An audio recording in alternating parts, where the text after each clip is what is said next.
নমস্কার বন্ধুরা, আপনারা দেখছেন ক্রিকেট ক্রাফটস। আজকের ভিডিওটা একদম মিস করবেন না, কারণ আজ আমরা বলবো এমন এক ক্রিকেটারের কথা যিনি বাদ পড়েও হার মানেননি। হ্যাঁ বন্ধুরা, কথা হচ্ছে রবীন্দ্র জাডেজাকে নিয়ে।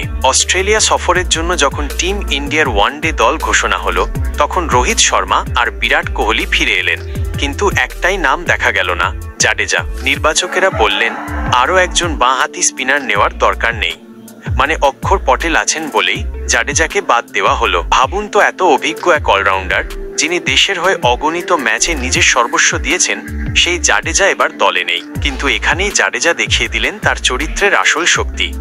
দিল্লি টেস্টের দ্বিতীয় দিনের খেলা শেষে তিনি জানিয়ে দিলেন, আমি হাল ছাড়ব না, আমার লক্ষ্য 2027 বিশ্বকাপ। তিনি আরও বললেন, গতবার ট্রফি জিততে পারিনি, তাই একটা অসম্পূর্ণ কাজ বাকি পড়ে আছে।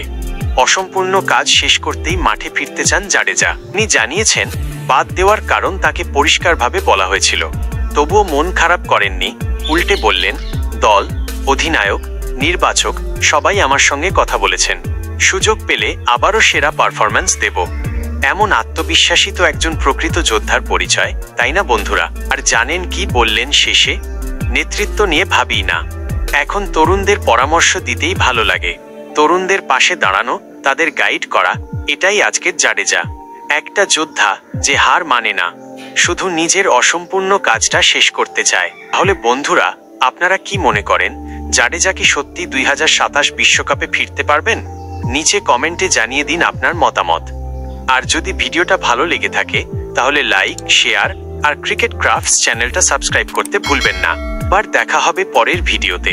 ততক্ষণ পর্যন্ত জয় হিন্দ এবং ক্রিকেটকে ভালোবাসুন।